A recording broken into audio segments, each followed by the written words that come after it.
Konflik panas yang terjadi antara Atalarik Syah dengan mantan istrinya Sania Marwa sepertinya tak pernah ada ujungnya. Keduanya masih terlibat perseteruan sengit. Jika keduanya dulu pernah berseteru soal perebutan hak asuh anak, kali ini niat Atalarik untuk pergi umroh bersama anak-anaknya terganjal oleh Sania. Sebagaimana diketahui, salah satu syarat bagi anak di bawah umur mendapat paspor adalah dengan mendapat restu atau izin resmi dari ibu kandungnya. Lantas, akankah Atalarik akan kembali membawa permasalahan ini ke jalur hukum? Dan apa pula sanksinya jika izin tersebut tak juga diberikan oleh Sania?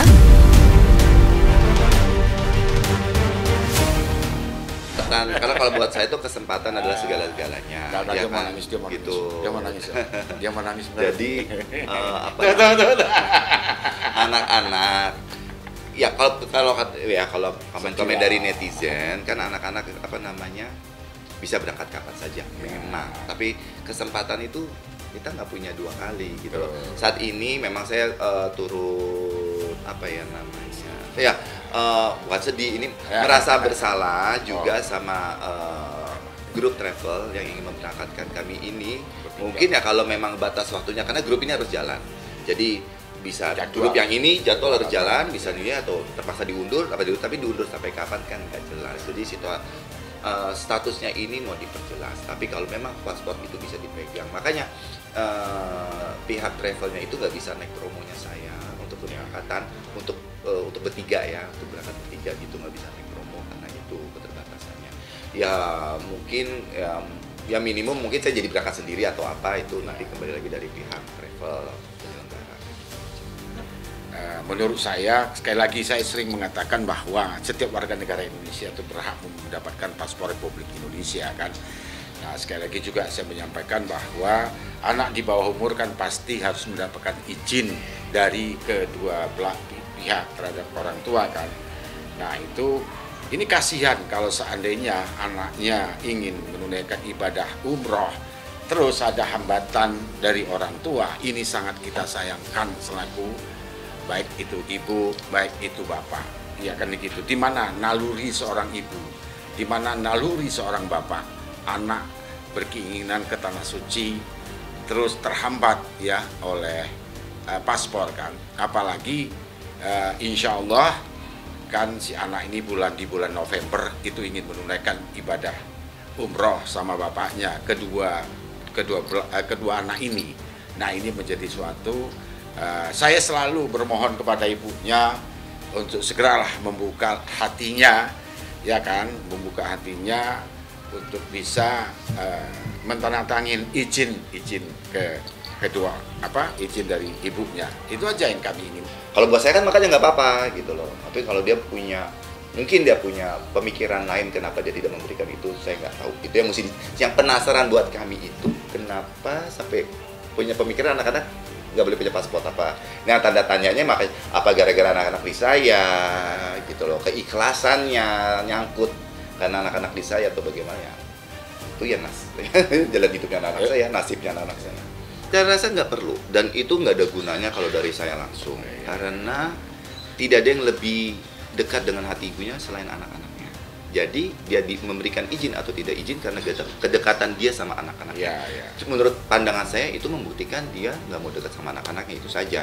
Anggap saja ini pikiran negatif saya ya, rasa negatif saya aja, berarti dia nggak mau dekat sama anak-anaknya. Ya kalau pikiran positif saya, sebaiknya ibu tuh lebih mengizinkan agar anak itu lebih dekat memberi kasih sayang.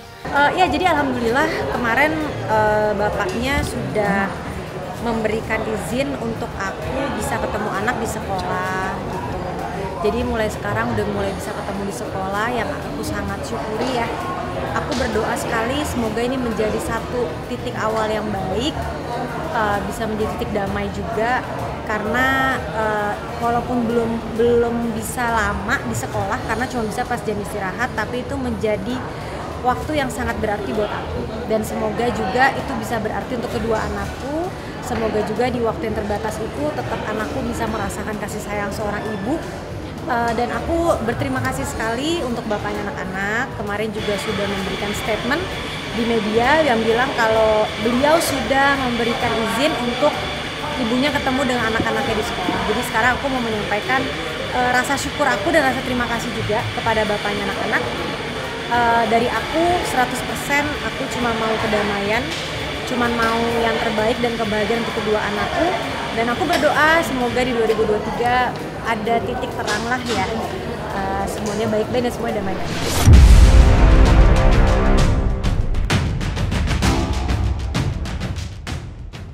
Dari berbagai konflik yang terjadi antara Atalarik Syah dengan mantan istrinya, tentu saja yang paling menarik hingga kini masih menjadi sorotan ialah terkait putusan pengadilan yang sudah memutus kalau hak asuh anak mereka telah ditetapkan jatuh kepada Sania.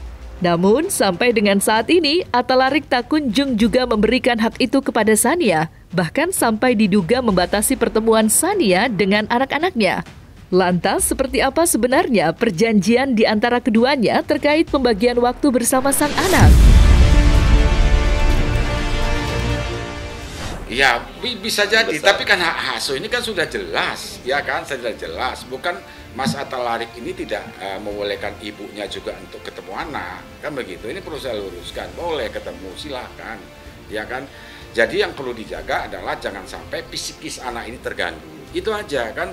Jadi kalau psikis anak ini terganggu kan tidak baik untuk kedua belah pihak, baik untuk bapak, baik untuk orang tua dan anak. Sekarang yang paling penting di mana anak itu nyaman, itu aja yang kita pikirkan kan. Jadi hak asuh secara hukum ya, tapi secara fisik sama bapaknya ya sudah. Mungkin anak nyamannya sama bapaknya, mungkin bapaknya juga tidak mempengaruhi anaknya harus ke saya. Saya rasa nggak mungkin Mas Atalarik demikian, ya kan. Tentu anak hampir 12 tahun ya. Udah 10 tahun. Nah, 10 tahun kan nanti 12 tahun kan udah cerdas, dia udah bisa berpikir secara luas kemana dia harus berjalan. Kan dia tetap, anaknya kan ketemu ibunya kan nggak ada bedanya di sekolah, tetap memberi kasih sayang kan, tetap sehel, tetap ketemu. Tetap saya yakin walaupun kita nggak nampak secara fisik ketemu di sekolah, tapi cepika-cepiki ya pasti ada dong, ya kan. Pasti ada dong ketemu di sekolah. Rindu kangen itu kan bukan semestinya 24 jam. Kadang-kadang ketemu anak 10 menit, 15 menit rindu kangen udah selesai kan. Nggak tiap hari. Waktunya nggak tentu, seketemu waktunya, tapi pasti aku usahain untuk sesering mungkin. Cuman sesering mungkin tanpa mengganggu mereka. Jadi mau istirahatnya cuma 20 menit, ya udah aku cuma 20 menit aja gitu. Tindakan apa ya? Ya kan? Nggak tahu nih dari kalau masalah tindakan secara hukum yang paham kan Kanjeng Eri dan Man. Oke, kalau saya nggak bisa bikin apa-apa karena saya juga tidak memerlukan apa-apa. Yang memerlukan tuh anak-anak. Ini hubungan ibu sama anak aja dulu. Dari segala kendalanya, dengan segala situasinya, bukan dipikir dia saja yang saya yang enak atau dia yang enak, dia yang merasa nggak enak atau dari pihak kami yang nggak enak. Anak-anak yang harus dipikirkan enak nggak enaknya anak-anak, yang dipikirkan itu harus enak nggak enaknya anak-anak. Kita nggak pernah tahu anak, namanya anak-anak belum cukup umur untuk bercurhat yang sedemikian rupa sehingga mungkin dia bisa meluapkan isi hati dan pikiran yang sesuai dengan keadaan yang ada kan. Mungkin dia masih banyak bengong, banyak tergantung orang tuanya tuh bagaimana. Itu saja saya lihat. Jadi ya kembali lagi saya nggak bisa bikin apa-apa. Dari pihak saya pasrah saja buat anak-anak. Mudah-mudahan janji dia didengar sama Maha Kuasa, khususnya pasti dan kepada anak-anaknya sendiri. Saya lebih baik banyak bersyukur aja. Kalau istilahnya gini, dari 0 tiba-tiba ke 3 tuh kan udah 3 poin tuh berarti banget gitu. Mau mencapai 10-nya sabar kali ya. Kita proses naik tangganya pelan-pelan gitu aja sih.